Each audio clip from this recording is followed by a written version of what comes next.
గోషామహల్లో నూతన ఉస్మానియా ఆసుపత్రి నిర్మాణం కోసం పేదల ఇళ్ల కూల్చివేతలపై బాధితులు ఆవేదన వ్యక్తం చేస్తున్నారు.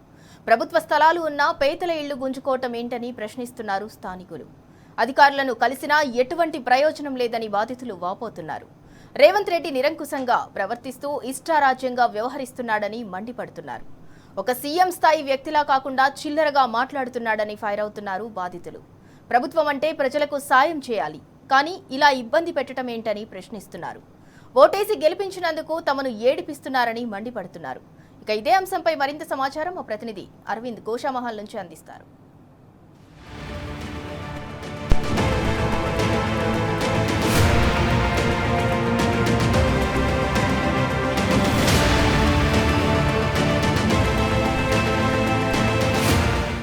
మరోసారి ప్రజలపై బుల్డోజర్ పాలన నడుస్తుందంటూ కూడా ఇప్పటికే గోషామహల్ బాధితులందరూ కూడా ఆవేదన వ్యక్తం చేస్తున్నారు. అటు ఉస్మానియా జనరల్ హాస్పిటల్ కట్టే ఏదైతే ప్లేస్ ఉందో ఈ ప్లేస్లో గతంలో అనేక సార్లు కూడా చుట్టుపక్కల కాలనీవాసులందరూ కూడా జిల్లా కలెక్టర్లకు కానీ, ఎమ్మెల్యేలకు కానీ, మంత్రులకు కానీ, సీఎం కానీ అనేక సార్లు మొరపెట్టుకున్నారు. ఇళ్ల మధ్యలో ఇలాంటి పెద్ద హాస్పిటల్ కట్టడం వద్దు అంటూ కూడా ఆవేదన వ్యక్తం చేశారు. కానీ ఇప్పుడు హాస్పిటల్ పనులు కూడా నిర్మాణం చేపట్టారు. అయితే దీంట్లో ప్రధానమైన సమస్య ఏంటిదంటే రైట్ సైడ్, లెఫ్ట్ సైడ్ రెండు వైపుల హాస్పిటల్ నిర్మాణ పనులు ఉన్నాయి. కానీ మధ్యలో మాత్రం ఒక బస్తీకి సంబంధించిన ఇల్లులు కూడా కూలగొడతామంటూ కూడా రాష్ట్ర ప్రభుత్వం నోటీసులు ఇచ్చిందంటూ కూడా వాళ్ళు ఆవేదన వ్యక్తం చేస్తున్నారు. ఒకవేళ ప్రధాన రహదారికి దారి కావాలంటే రైట్ సైడ్లో ఉన్న దారి నుండి కూడా వెళ్ళే అవకాశాలు ఉంటాయి. కానీ మా ఇళ్లపైకి బుల్డోజర్లు ఎందుకు అంటూ కూడా వాళ్ళు ఆవేదన వ్యక్తం చేస్తున్నారు. అధికారులకు మొరపెట్టుకున్న, జోనల్ కమిషనర్ గారికి మొరపెట్టుకున్న, ఒక్కసారి పట్టించుకున్న పాపాన పోలేదు. ఏమన్నంటే టీడీఆర్ ఇస్తామంటూ అని అనేక సార్లు చెప్తున్నారు. కానీ వాళ్ళు మాత్రం మాకు ఈ ఇల్లులు కులగొట్టదు, మేము ఎన్నో సంవత్సరాల నుండి కూడా ఇక్కడనే ఉన్నామంటూ కూడా తెలియజేస్తున్నారు. మనతోని బాధితులు వాళ్ళందరూ కూడా ఉన్నారు. వాళ్ళందరితో ఒకసారి మాట్లాడించే ప్రయత్నం చేద్దాం. అసలు ఎక్కడి నుండి రహదారి తీస్తున్నారు, ఇక్కడ ఎన్ని ఇల్లులు కోల్పోతున్నాయి, ఏకంగా ఒక బస్తీ మాత్రం కూలిపోయే అవకాశాలు ఉన్నాయి. అంటే దాదాపు 60 నుంచి 70 ఇల్లులు కూల్చే పరిస్థితి కూడా కనిపిస్తుంది. వీళ్ళకి ఆల్రెడీ నోటీసులు కూడా ఇచ్చారంటూ కూడా వాళ్ళు ఆవేదన వ్యక్తం చేస్తున్నారు. మనతో ఇక్కడ కాలనీ వాసులు ఉన్నారు, వాళ్ళందరినీ తెలుసుకుందాం అసలు ఏంటిది, ఎవరు నోటీసులు ఇచ్చారు, ఎప్పటి నుండి మీరు అధికారులను కలుస్తున్నారు అనే దానిపైన కూడా పూర్తిగా కుల్లంకుశగా వాళ్ళతో చర్చించే ప్రయత్నం చేద్దాం. పదండి.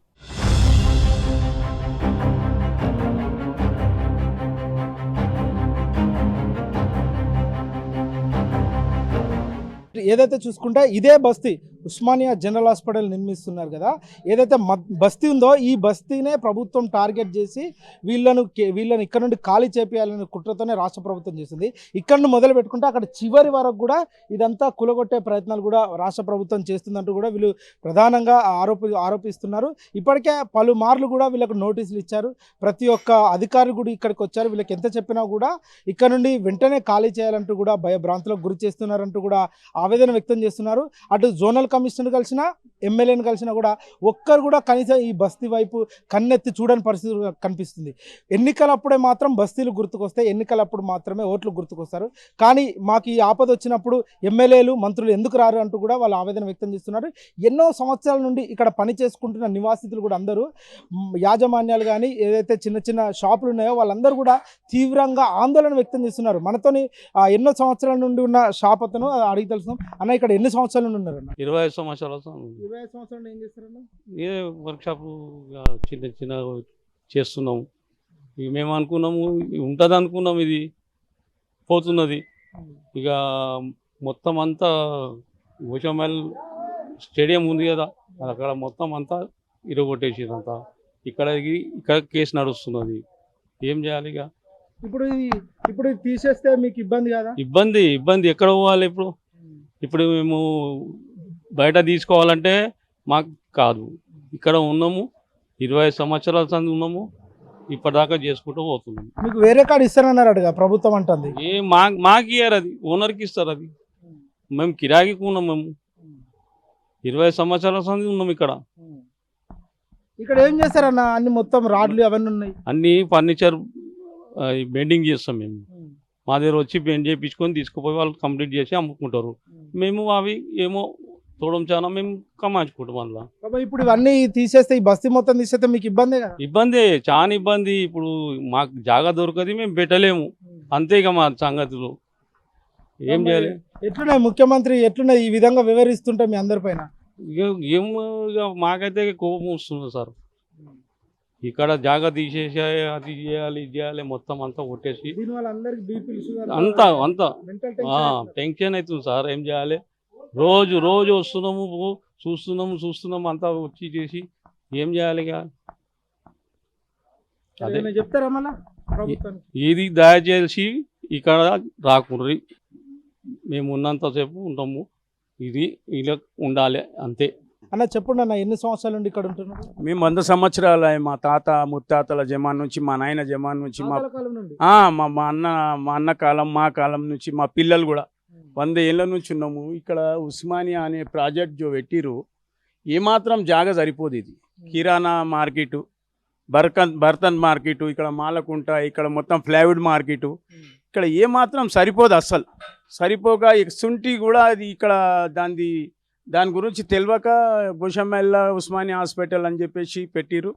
అవరు ఉస్మానియా హాస్పిటల్ కోసము 12 ఎకరాలు గుర్రాలకు, పోలీసు వాళ్ళకు ఇడిచేసి సివిల్ పబ్లిక్ను సతాంస్తురు.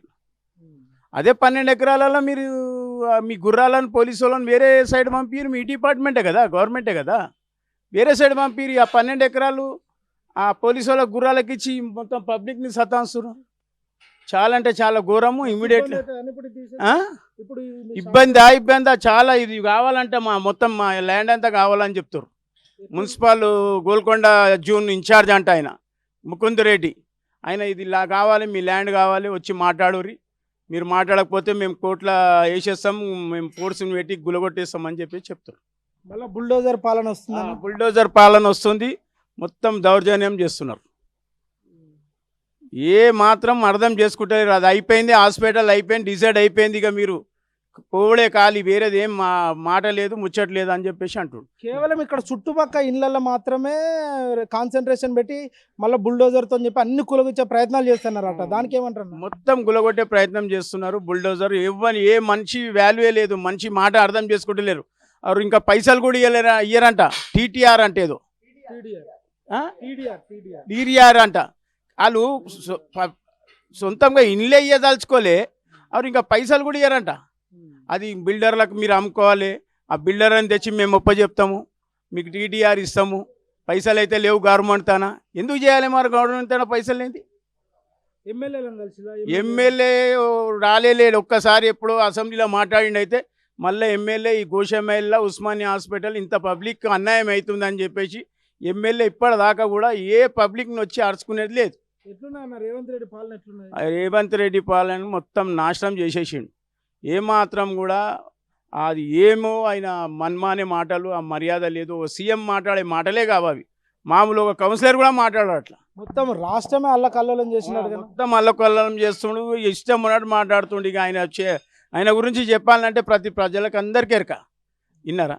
చాలా అన్నట్టే చాలా అన్యాయం. ఈ ఉస్మానియా హాస్పిటల్ పెట్టి చాలా 10,000 ఇండ్లు ఉన్నాయి చుట్టుముట్టు, అందరినీ కూడా చాలా బాధ పెడుతున్నారు. కాంగ్రెస్ ప్రభుత్వంలో పేదోడు బతకడమే శాపంగా మారిందంట కానీ అందరూ అంటారు. అంతా అది శాపంగా మారింది, ఏ మాత్రం సేఫ్ లేదు. ఇప్పుడు మున్సిపల్ టెక్స్ పంపించారు ఎమర్జెన్సీ, ఇప్పుడు అందరికీ ఇళ్ళకి మార్చ్ ఎండింగ్ అని చెప్పేసి మున్సిపల్ టెక్స్లు పంపించేసి ఇండ్లు సీల్ చేస్తారంట కట్టకపోతే. మున్సిపల్ టెక్స్ ఇప్పుడు మార్చి ఎండింగ్ వరకు కట్టేయాలి, కట్టకపోతే మొత్తం ఇండ్లు సీజ్ చేయాలి, షాప్లు సీజ్ చేసేస్తామని చెప్పేసి నిన్న మా ఇంటికి టెక్స్ పంపించారు. గోషామహల్లో 100 ఏళ్ల నుంచి ఉంటున్న తమ ఇళ్లను కూల్చవద్దని స్థానికులు వేడుకుంటున్నారు. ఆసుపత్రి రహదారి కోసం ఇళ్లు ఖాళీ చేయటం ఏంటని నిలదీస్తున్నారు. జీహెచ్ఎంసీ అధికారులు నోటీసులు ఇవ్వటంపై ఆగ్రహంతో ఊగిపోతున్నారు. రేవంత్ సర్కార్ తీరుతో 100 కుటుంబాలు రోడ్డున పడతాయని ఆవేదన చెందుతున్నారు. ప్రత్యామ్నాయ మార్గాలు ఉన్నప్పటికీ తమ ఇళ్లనే టార్గెట్ చేశారని ఫైర్ అవుతున్నారు. రహదారులు, నాలా విస్తరణ కోసం ఇళ్ల యజమానులకు జీహెచ్ఎంసీ అధికారులు నోటీసులు ఇస్తున్నారని కన్నీరు పెట్టుకుంటున్నారు.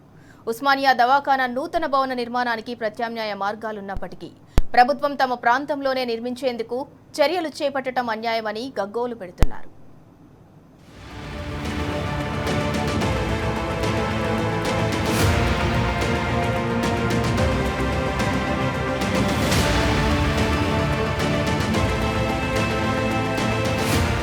మనతోని ఏదైతే బాధితులు ఉన్నారు, ఇల్లు కోల్పోతున్న బాధితులు ఉన్నారు, ఉస్మానియా జనరల్ హాస్పిటల్కి సంబంధించిన చుట్టుపక్కల ఇల్లులు కూడా కోల్పోయే బాధితులు ఉన్నారు. అటు ఎంత ఖాళీ స్థలం ఉన్నా కూడా దానిపైన అభివృద్ధి చేయకుండా అటు మెయిన్ గేట్ పెట్టకుండా కేవలం మా ఇల్లుల పైనుండే మెయిన్ గేట్ పెట్టాలనే ఆలోచనతో కూడా రాష్ట్ర ప్రభుత్వం చేస్తుందంటూ కూడా వాళ్ళు ఆవేదన వ్యక్తం చేస్తున్నారు. మనతో ఇక్కడ బాధితున్నారు, వారిని అడిగి తెలుస్తున్నాం. అమ్మ చెప్పండి అమ్మ, మీరు ఎన్ని సంవత్సరాల నుండి ఉంటున్నారు? మేము 100 సంవత్సరాల నుండి ఉంటున్నాం సార్. అనంతరంగా మమ్మల్ని కాల్ చేయమంటే మేము ఎక్కడికి వెళ్తాం సార్? మేము ఖాళీ చేయం, మేము ఈ ఇల్లు వదలము, మేము ఖాళీ చేయం. మాకు ఎక్కడన్నా ఆధారం చూపియండి, మేము అక్కడికి వెళ్తాం. ఈ రేవంత్ రెడ్డి వచ్చినప్పటి నుండి మాకు చాలా ఇబ్బంది అవుతుంది సార్. మాకు చాలా ఇబ్బంది అవుతుంది సార్. మాకు ఈ ఇబ్బంది మాకు గుర్తుపట్టి మాకు మా ఇండ్లు తీయకండి సార్, మేము ఇక్కడనే ఉంటాం. రేవంత్ రెడ్డి వచ్చిన కంచెలు ఎట్లున్నారు? చాలా ఇబ్బంది ఉంది సార్, మాకు చాలా ఇబ్బంది పెడుతున్నాడు, చాలా ఇబ్బంది ఉన్నది. మేము ఈ ఇబ్బందిని తట్టుకోలేము. మేము ఇల్లు ఇడిచిపెట్టి పోవాలంటే మేము పోము. మేము ఇల్లు మా ఇల్లు మాకు ఉండాలి. అయినా మీరు ఉస్మానియా ఎందుకు కడుతుంది సార్? ఈ గోషమేల్ కుంట అంటారు. ఈ కుంటలో ఎందుకు కడుతురు? ఇది హైడ్రా కాదా? ఇది బఫర్ జోన్ కాదా? మాదే హైడ్రా బఫర్ జోన్ అని మాదే అంటున్నారు. మీరు కుంటల కట్టుడు మీ తప్పు కదా సార్? కుంట ఇది అసలు కుంట, గోషమేల్ కుంట అంటారు దీన్ని. కుంటల కట్టడం చాలా తప్పు. మీది హైడ్రా అన్నారా? మీది న్యాయం, మాది అన్యాయమా సార్? ఇప్పుడు ఇళ్ళ మధ్యలో హాస్పిటల్ కట్టి అందరిని ఇబ్బంది పెడతాండ. చాలా ఇబ్బంది అవుతుంది సార్. మాకు ఇబ్బంది అంటే రాత్రి పగల అతను నిద్ర లేదు. పొద్దున్న లేవగానే ఎవరు వస్తారో ఎవరేమో నోటీస్ ఇచ్చిపోతారో అని భయం బుగులుతో బతుకుతున్నాం సార్ మేము. అర్ధాంతరంగా మా ఇల్లు తీసేస్తామంటే మేము ఎక్కడికోవాలి? మేమేం కావాలి? మా పిల్లలు మాకు ఇన్నే బతుకుతారు. మేము మా అత్త మామయ్య, మా వాళ్ళ అత్త మామయ్య కూడా ఇన్నే పుట్టి పెరిగినరు. 100 సంవత్సరాల నుండి ఉంటున్నారు. మా పిల్లలు ఇన్నే పుట్టి పెరిగినరు. ఇక్కడ అది ఇన్నే ఉంటాం, మేము ఇన్నే బతుకుతారు. మాము ఎప్పుడు చేయలేదు సార్. కేసీఆర్ అసలు ఎప్పుడు చేయలే. కేసీఆర్ పాలన బాగుండే. టీడీఆర్ మాకు అసలు వద్దు సార్. మాకు టీడీఆరే వద్దు. మాకు అసలు మా ఇల్లే తీయొద్దు. మేము ఇల్లే ఇయ్యని అంటున్నాం. మేము ఇల్లే ఇయ్యనంటే మాకు టీడీఆర్ ఎందుకు ఇస్తారు? మేము ఇల్లు ఇయ్యది అలంచుకోలేము. మేము ఎమ్మెల్యేకి చెప్పినాం, ఎంపీకి చెప్పినాం. ఎంపీ వచ్చిండు, ఎమ్మెల్యే వచ్చిండు, ఏం చేయలేడు వాడు. ఏం ముఖ్యమంత్రి వచ్చిండు, దొంగసాటుకు వచ్చిండు సార్. మేము ముఖ్యమంత్రితో మాట్లాడతామంటే మాతో మాట్లాడతలేడు. మాట్లాడక దొంగతనాన ఓపెనింగ్ చేసిపోయిండు. ఎందుకు చేసిపోయిండు దొంగతనాన? మంచి పని చేస్తుంటే నలుగురిని అడిగి చెయ్యాలి కదా. మేము ఇయ్యము ఇల్లు మాత్రం, మేము ఇయ్యం. ఎట్టి పరిస్థితిలో మేము ఇయ్యం సార్. మేము ఇల్లు ఇయ్యం. మేము 100 సంవత్సరాల నుంచి ఉంటున్నాం. మేము ఇక్కడ ఇండ్లు ఇయ్యం. మాకు ఏ ఆధారం లేదు. మేము ఎక్కడ వెళ్ళాం. మా పిల్లలు, మేము, మా అత్త, మా మామ, అందరం ఇక్కడనే ఉన్నాం. ఇప్పుడు మేము కూడా ఇక్కడనే ఉంటాం. దవాఖానా కట్టుకో, ఏమన్నా కట్టుకో, మాకు అవసరం లేదు. ఏం కట్టుకున్నా కానీ మాకు అవసరం లేదు. మా ఇండ్లు మాత్రం మేము ఇయ్యం. మాకు మా బస్తీ మొత్తం పోతుంది అంటుండ్రు ఆయన. 100 ఇండ్లు ఉన్నాయి. రేవంత్ రెడ్డి వచ్చినప్పటి నుంచి ఏడిపే ఉంది. ఏడ్చిన దినం లేదు. ఆయన వచ్చినప్పటి నుంచి ఏడిపే ఉంది. అందరికి ఏడిపించేందుకు వచ్చిండు ఆయన. ఎందుకు వచ్చిండు? కుర్చీ మీద కూర్చున్నాడు, అందరికీ ఏడిపిస్తుండు. ఓట్లు అడిగేటప్పుడేమో బిచ్చం అడుగుతారు, మేమేమో ఇప్పుడు బిచ్చం అడుగుతున్నాం. ఇంకేం చేస్తాడు? అందరికి చంపుతుండ. ఎంతమంది వచ్చినా కానీ ఆయనకి ఏం బాధ అనిపిస్తలేదు. ఆయన మాత్రం మంచిగా ఉన్నాడు కదా. ఎవరన్నా చావని. ఇప్పుడు మా ఈ బస్తీలో 3 చచ్చిపోయినరు భయానికి. హార్ట్ వచ్చి ఇండ్లు పోతున్నాయి అంటాను. ఎవరు పట్టించుకుంటారు? ఎవరు పట్టించుకుంటలేరు. మాకు ఏమి ఇస్తలే. మళ్ళీ మాకు తెలియదు. ఎవరు ఇస్తామన్నారు? ఎవరు ముందుకు వస్తలేరు, ఎవరు మాట్లాడతలేరు. ఎవ్వరు మా కాయిదాలు ఇయ్యండ్రి, అది ఇయ్యండ్రి, మీకు సంతకం పెట్టిస్తాం. అది మేము మా రిజిస్టర్ కాయిదాలు ఎందుకు ఇస్తాం ఆయనకు? మా ఇల్లు పోతుందని మేము ఏడుస్తా కాయిదాలు తీసుకుపోయి, అరే ఇల్లు లొంగిపోయినరా, ఇళ్ళకి తీసేయండి అని అనేందుకు మేము ఎందుకు పోతాం? మా ఇల్లు ఉంటే మేము ఉన్నాం. ఎవరు వస్తారో రాని, మేము వెళ్ళం. బాగా చెప్తుంటాం, ఈడనే ఉంటాం, ఇక్కడనే ఉంటాం. ఏం చేయాలి? బిక్కుమంటున్నాము. మా ఎవరైనా చుట్టాలు వచ్చినా కానీ ఏడుస్తున్నాము. ఎట్లా అంటే ఏం చేయాలి? ఈయన వచ్చినప్పటి నుంచి ఇదే ఏడుపుంది అంటున్నాం. ఎక్కడ వెళ్తారు, ఏం బాధ అంటే మా బాధలు ఎవరికి చెప్పుకోవాలి? రాత్రి అంతా నిద్ర ఉండదు, పొద్దున్న దాకా తిండు. పిల్లలు మన్మురాన్లు స్కూల్ పోతుండ్రు, ఇంకా రాలే పిల్లలు. వాళ్ళు ఎగ్జామ్ నడుస్తుంది. నాయనమ్మా ఎట్లా మా స్కూల్ పోతుందా? మేము ఏడ చదవాలి, ఎక్కడ పోదాము అని పిల్లలు ఏడుస్తుండ్రు. ఎక్కడ పో, మనం ఇక్కడనే ఉంటాం బిడ్డ, ఏడుకోదాం, మనం ఎక్కడ వెళ్ళాం మనం అని నేను పిల్లలకి చెప్తా. ముఖ్యమంత్రి అయినా కానీ చెప్తా. ఇట్లా మా ఇల్లు ఈడికెళ్ళి మా బాడ ఇడిచిపెట్టు, ఏమన్నా కట్టుకోమని చెప్తా. పక్కకెళ్ళి అక్కడికెళ్ళి ఇక్కడికెళ్ళి ఆడికెళ్ళి తొవ్వ తీసుకోగానే మా బాడ ఇడిచిపెట్టాలి. మేము ఎన్ని రోజుల నుంచి ఉన్నాం, మాకెవ్వరు తీసే అవసరం లేదు. ఈడికెళ్ళి పైసలు ఇచ్చినా పోము, ఇయ్యకున్నా పోము, టీటీఆర్ ఇచ్చినా పోము, ఎక్కడ పోము, ఈడనే ఉంటాం మేము. మా ఇండ్లు మాత్రం ఇడిచిపెట్టు, దవాఖానా కట్టుకో, మాకు అవసరం లేదు దవాఖానా నుంచి. మాకు అక్కడ ఇంకా తావుంది, ముంగట తావుంది, కోట రస్తులు, వీటిలో అన్ని తీసేసినావు కదా, నీ గవర్నమెంట్ తావులకెళ్ళి తీసుకో, మా పర్మిట్ ఉంది, మేము ఇయ్యం. ఇంత మాట మాట్లాడుతున్న ఆయనకు దండం పెట్టమని కానీ దండం పెడతాం. మరి మా పని మాకు ఇడిచిపెట్టమని దండం పెట్టాలి. దండమైనా కానీ పెడతాం, కానీ మా బాధ ఇని ఇడిచిపెట్టమని చెప్పుండ్రు ఆయనకు. ఇంతే. అమ్మ మీరు ఎప్పుడు మేము 100 సంవత్సరాల నుంచి ఇక్కడనే ఉంటున్నాం. మా అత్త మామ 3 తరాల నుంచి ఇక్కడనే ఉంటున్నాము. మేము మావి చిన్న ఉద్యోగాలు, మా పిల్లల చదువులు కానీ మా పిల్లల ఉద్యోగాలన్నీ ఇక్కడనే ముడిపడి ఉన్నాయి. ఎవరిని కదిలించిన ఏడుపు తప్ప ఏం లేదు. అంతే కదా, మమ్మల్ని ఏడిపిస్తున్నాడు. మరి మేము రిజిస్ట్రేషన్ చేసుకున్న ఇండ్లు ఇవి గవర్నమెంట్ ఇచ్చిన ఇండ్లు కావు ఇవి మాకు. మేము కష్టపడి పైసా కూడా పెట్టుకొని ఇండ్లు కట్టుకొని ఇప్పుడు అర్ధాంతరంగా ఇల్లు కాల్ చేసి వెళ్ళిపోవాలంటే ఎక్కడ పోవాలి మేము? గవర్నమెంట్ అన్నప్పుడు హెల్ప్ చేయాలి.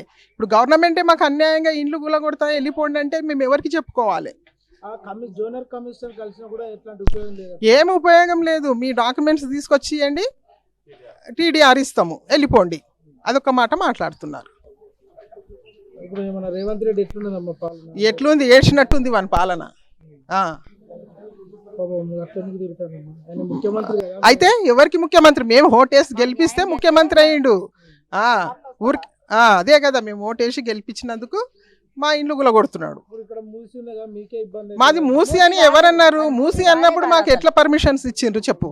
పర్మిషన్ ఎంత ఇచ్చిండ్రు? 100 ఏళ్ళ నుంచి ఉంటున్నాం, ఇప్పుడు కాదు మేము. మావి 300 ఇండ్లు ఇక్కడ ఒక ఫ్యామిలీ లాగా ఉంటాం అందరం కలిసిమెలిసి. ఇప్పుడు పోండి అంటే ఎక్కడ పోవాలి ఇంతమంది? హాస్పిటల్ కూడా బఫర్ జోన్ లో కడుతున్నారు.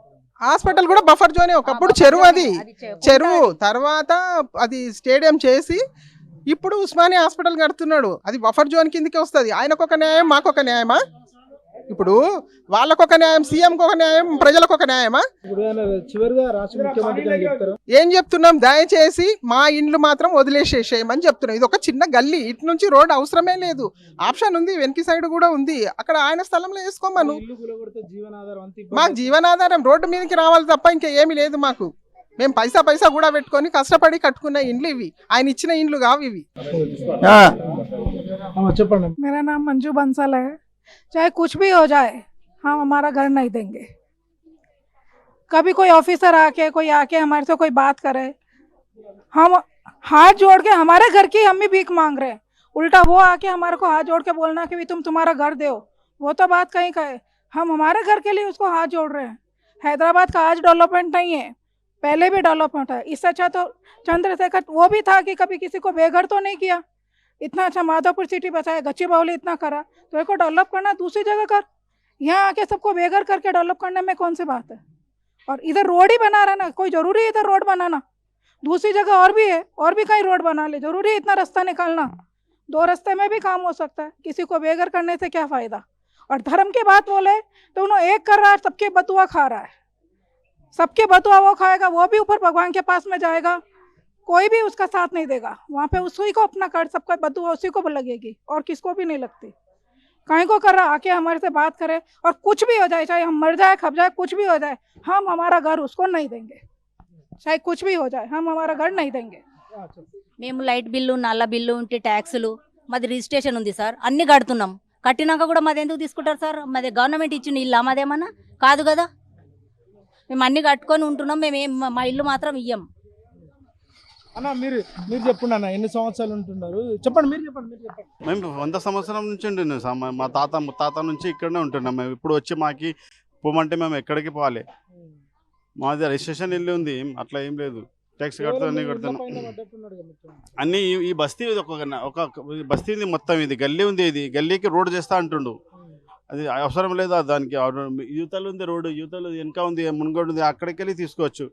అక్కడికి వెళ్ళి తీసుకోకుండా ఈ గలీకే నజర్ పడ్డది. దీని మీదనే వస్తుంది అంటే మేమేం చేయాలి సార్? మా విడిచిపెట్టి మేమైతే ఇయ్యం, మా ఇల్లు మేము భూమి ఇయ్యం, ఇల్లు మేము ఇక్కడ పోం, మేము విడిచిపెట్టాం.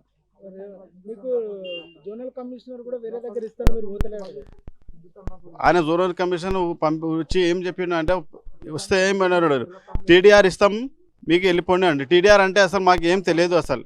అది టీడీఆర్ ఇచ్చేది మాకే తెలియదు. టీడీఆర్ అంటే ఏమో తీసుకుపోయి మేము ఏమో వెల్డర్కి అమ్మాలంట. అమ్ముడు 100 రూపాయలు రాసేస్తే 10 మళ్ళీ అదే ఇల్లు మీరు తీసుకుంటారు టీడీఆర్ అని వాళ్ళకి అప్పగించంటే ఎట్లా సార్? అది కూడా 100 రూపాయలు టీడీఆర్ రాసింటే 10 రూపాయలు కూడా పోదు అది. మేము బేగం ద్వారా పాన్ చంపిన పని చేస్తాం. ఏం లేదు అన్న, ఒకటే ఇల్లు ఉంది మాకు, ఏం ఇల్లు తప్ప ఏం లేదు. అది చిన్న చిన్న జాబ్లు చేసుకుని పిల్లలు చూసుకుని బతుకుతున్నాం, ఇక ఏం లేదు. అమ్మ చెప్పండి అమ్మా, మీరు ఎన్ని సంవత్సరాల నుండి ఉంటారు? మేము ఇప్పుడు 70-80 ఏళ్ళ నుండి ఉంటున్నాం సార్. అసలు ఏంది ప్రభుత్వం ఏమంటారు? మీ ఇల్లులు పోతాయి ఏమంటుంది, ఎలక్షన్ కాకముందు ఏమన్నాడు, నేను 6 గ్యారంటీలు ఇస్తా, ఇది ఇస్తా అది ఇస్తా అంది చెప్పిండు. ఇప్పుడేమో మాకు రోడ్డు పాలు చేస్తుండు ఆయన. మీకు ఎట్లున్న పరిస్థితి? ఏం పని చేస్తారమ్మా? నేను ఆశా వర్కర్ని. ఆశా వర్కర్లు. అయ్యో, మీకు ఇప్పటికే జీతాలు కూడా ఇస్తలేడు మాకు ఇప్పుడు. అది రాదు, ఇటు కూడా ఇల్లు కూడా గుల్లగొడుతున్నాడు. మాది రిజిస్ట్రేషన్ ఇల్లు, పోనీ అది గవర్నమెంట్ ఇచ్చిన ఇల్లు కాదు, లేకపోతే హైడ్రా మీద కూడా లేదు. మళ్ళీ ఎందుకు మా ఇండ్ల మీద వాడు అది అవుతుండో ఏమో అర్థమవుతలేదు.